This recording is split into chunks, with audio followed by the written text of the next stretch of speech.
All right. Hey everybody. Today I'm going to give my take on the biggest albums that came out this October and why I think you should or shouldn't listen to them if you haven't already. October 2021 has been a pretty great month for music. A lot of my favorite artists dropped new projects, and a lot of those were pretty interesting deviations from their typical sounds. This video is sponsored by Brilliant, the best place to learn concepts by actually visualizing and interacting with them. More on that later. First up on my list for this month is the new James Blake album, Friends That Break Your Heart, which builds on the hip-hop inspired sound of his last record, featuring production from Take a Day Trip, Metro Boomin, Joji, and Frank Dukes, and features from SZA, Jid, and Suave, while James puts finishing touches on everything, giving the album a minimal sound to the point where you almost can't tell he's even working with other artists at all. Now, James Blake music has become much more listenable over the years. His old work was so much less structured, his sensibilities were far less poppy and more intense. Now, I don't think he needed to come around and make himself more accessible. At least career-wise, he was already adored and renowned by fans and artists alike. But I think James' evolution of making his music more listenable is part of his own growth as a person. Personally, I much prefer his newer work. I found it hard to relate to his past music. It was too impersonal and cold for my ears. This album is easy to listen to. It's warm, the production is always fun to dive into and get lost in, with the lighthearted piano loop on Foot Forward, the deep, colorful, nostalgic keys on Say What You Will, the imposing vocoder and pluck strings on Frozen, the way the synth arpeggios build throughout the course of If I'm Insecure and explode in a burst of melody. It all flows well together in a super cohesive way, and even though each and every instrumental has a recognizable element that sticks out to me, the instrumentals overall play second fiddle as the record has an overall focus on the vocals and lyrics from James and his guests. And damn, there are some memorable verses on here. SZA's verse on Coming Back might be my favorite overall, but James is no slouch either. It's not a long album, there's really not much filler. So the central theme of friendship sticks out pretty strong. There's this interesting emotional dynamic in the album where James is basically reminiscing on the transient nature of friendship and how you can lose friends just as easily as you gain them, sometimes even easier. But it's not exactly a devastated state of mind here. A lot of the time it feels like he's just accepting that this is a heartbreaking yet unavoidable piece of the human experience, especially on the beautiful title track as he sings along to a minimal acoustic guitar and organ backing track, all that pain and nothing gained. In the end, it was friends who broke my heart. It's just such a memorable lyric. Overall, Friends That Break Your Heart is a gorgeous album. It's full of deep, melancholy synths and light, fluttering piano loops to get lost in, some of my favorite vocals James has ever recorded, and by far his most direct, intimate songwriting and song structure. In my opinion, it's a far better album than Assume Form, even though I would say that this album's production is a little less diverse than that record. Even with contributions from some of my favorites like Joji and Metro Boomin, I think I would have preferred just a bit more bass or action in my headphones like we got on songs from Assume Form, like Mile High and Can't Believe the Way We Flow. Even so, Friends That Break Your Heart is my favorite James Blake album I've heard, and it's got the perfect sound for an autumn album. It's great to listen to while you're working or driving or going for a walk. It's one of my favorite albums that come out not just this month, but in the last few months overall. For me, Friends That Break Your Heart is a solid 7 out of 10. Next up is the queen of 2021, PinkPantheress. She's dropping her debut album in the same year as she's dropping her first ever song, after a year of massive yet mostly underground success after blowing up on TikTok with a fresh, exciting blend of super short song lengths, drum and bass meets indie pop production, deeply personal songwriting, and a mysterious persona on top of all of that. After becoming one of the hottest artists overnight with more than 10 million monthly listeners on Spotify with just a few singles released to the public, PinkPantheress was signed to a major label and dropped To Hell With It just a few months later. Almost everything about the way PinkPantheress makes a song sticks out as fresh, unique, and fun to listen to, while her songwriting is simultaneously full of meaning and deep personal reflections. Instrumentally, she uses a vivid, youthful sonic palette that blends diary-esque indie songwriting and light, airy vocals like something out of a late 2000s alt-pop or 2010s bedroom pop album, with moonlit synths, modulated computerized sounding guitar riffs, and hard and fast drum patterns ripped straight from the sound of 90s UK jungle, featuring fast break beats, heavy bass lines, and ambient samples to top it all off. Her vocals are mixed and layered together with harmonizing tracks, ad-libs, heavy reverb, and pitch-shifted choruses to create an overall sense of dreamlike distance between the listener and PinkPantheress' vocals, which in a way may be a response to the intimate nature of her songwriting. In all, there are moments on To Hell With It that communicate amazingly deep feelings of longing and solitude, while also giving you these relentless groovy beats to bop your head along to. And it just works so amazingly well. PinkPantheress speaks directly to the optimistic nihilism found in Gen Z culture. She plays with the idea that you don't have to give up in the face of heartbreak, that sometimes the best way to get through a difficult time is to feel the pain in its entirety and find catharsis through artistic expression. Even when the songs are sad, they still bop, and overall, her work conveys a strong sense of solitude, and I almost want to say self-reliance. It feels super relatable and personable. All of this combined with her fascinating nostalgic production techniques, angelic, almost ASMR vocal delivery, and 90s visual style gives the entire project a special feeling that reminds me of the internet before social media, or at least what I imagined that would have felt like. I'm sure that PinkPantheress will blow up and become a hugely mainstream artist before too long, but for now, the whole thing still feels hidden away and special special, and I love each and every moment of it, no matter how short the songs are. For me, To Hell With It is a solid 8.5 out of 10.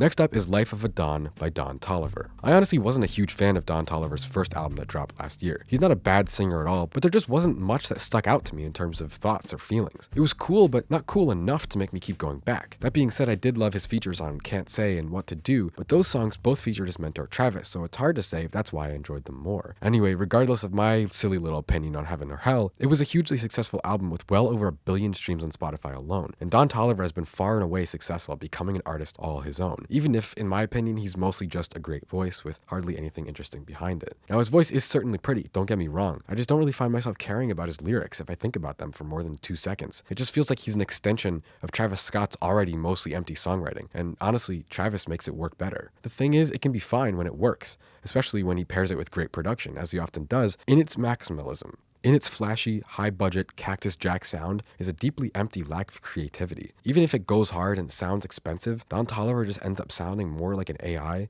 than a person. All of these criticisms being said, Don Toliver knows how to make a good song. He knows how to throw in flashy, bombastic moments and memorable melodies and bars, and overall, even though there's really nothing personable about the project as a whole, that doesn't mean I don't find myself listening to it anyway. Because it's just so stylish, there really are some great moments on here with Mike Dean synth outros, totally entertaining melodies, great features from Kaliukis, Baby Keem, and Travis Scott, high-budget beat switches, sci-fi, beep and boop arpeggios. Songs like Way Bigger, Flocky Flocky, 2 AM, Outer Space, You, and Crossfaded are especially cool, and they have tons of creative stylistic touches. For me, Life of a Don is a solid 5 out of 10. There's a lot of decent songs on here, but nothing that really feels too memorable, unique, or relatable. Next up is Blue Banisters, Lana Del Rey's second album this year, where so much of Lana's old music was transportive, fantastical, deeply stylish, and full of diverse, luscious instrumentals, grand, otherworldly vocals, and harshly beautiful songwriting. Like I said, this year's more subdued projects have been much harder to process and understand. They've also mostly flown under the radar, with neither of them attracting tons of media attention. At first, I just didn't get Blue Banisters. I was listening to it over and over and feeling like I'd rather listen to Lana's other work before this project, just because of how I found the more stripped back, minimal sound harder to understand. I know that a lot of Lana's fans don't enjoy Lust for Life or Honeymoon anymore, but honestly, I somewhat prefer the sound of those projects to this one. That being said, I found this album growing on me over time, especially because of tracks like Dealer with Lana's wailing vocals, the beautiful instrumental and songwriting on Arcadia, and the first 3 tracks are amazing as well. The thing is, this album is super similar to Norman fucking Rockwell and Chemtrails Over the Country Club in its instrumental minimalism, Lana's vocal delivery, and super intimate literal songwriting, and yeah, it's just not all that similar to her previous work. But at the same time, Blue Banisters contains by far Lana's most raw, real, emotional songwriting and singing she's ever done. It feels so much more personal to her in a way that her old music never did. Of course, it's going to appeal to a smaller audience, but it's way more genuine and authentic than something like Ultraviolence, because no matter how stylized Lana's old music was, she held her songwriting at arm's length. Everything was processed through layers of antisocial impersonality. But the stories on this album are just so clearly coming from her heart that it's hard to deny their beauty. Now, I understand how someone could not like this record, but for me, I can't stop listening to it. My favorite tracks are Thunder, Black Bathing Suit, and Living Legend, and I can't wait to keep uncovering new meaning and beauty in this record as I continue to listen to it. For me, it's a solid 8 out of 10, probably one of the top 3 albums Lana's ever made yet. It's super impressive that she made it so quickly after Chemtrails, which was a great project on its own.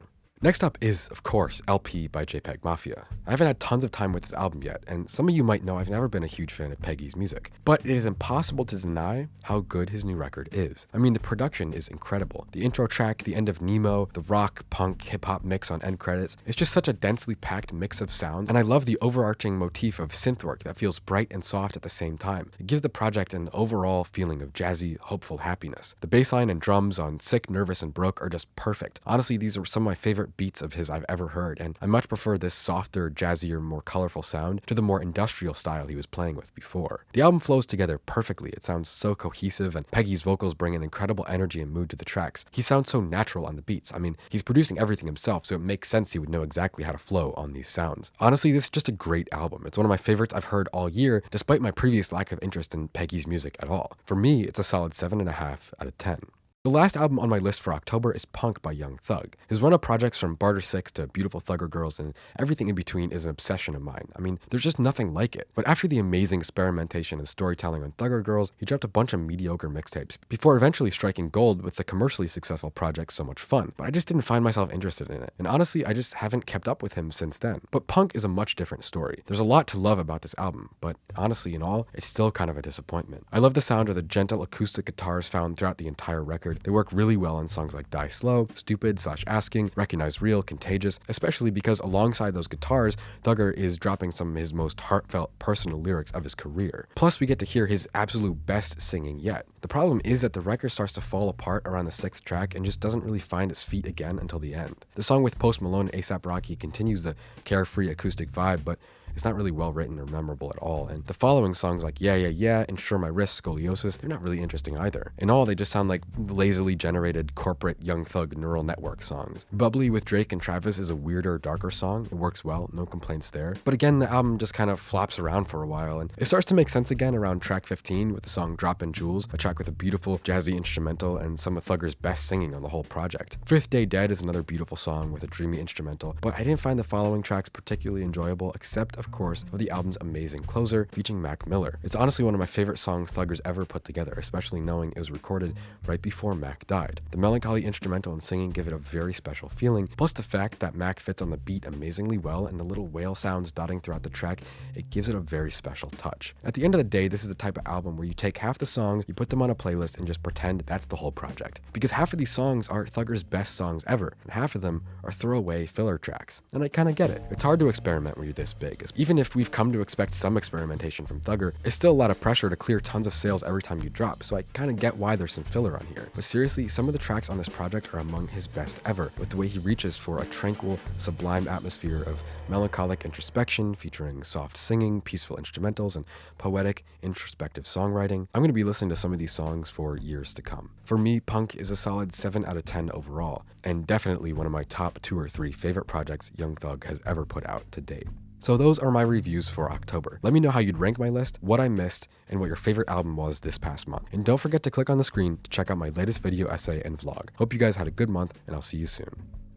When it comes to education, I know that there are many different types of learning and how there isn't one way that works for everybody. That's why I love working with a sponsor like Brilliant. The learning environment they provide lets you go at your own pace while also presenting concepts in a way that's interactive and easy to visualize. With Brilliant, it's not about memorizing or regurgitating facts for a test. You pick a course you're interested in and just get started. If you feel stuck or make a mistake, you can always read the explanations to find out more and learn at your own pace. Brilliant is aimed at STEM learning through active problem solving, not just reading or watching videos, but by actually doing, with math, science, computer science, logic and deduction, physics, quantum mechanics, game theory, even cryptocurrency, and more. And Brilliant really is doubling down on interactivity, including their Algorithms Fundamentals course, which teaches through rearrangeable blocks of code.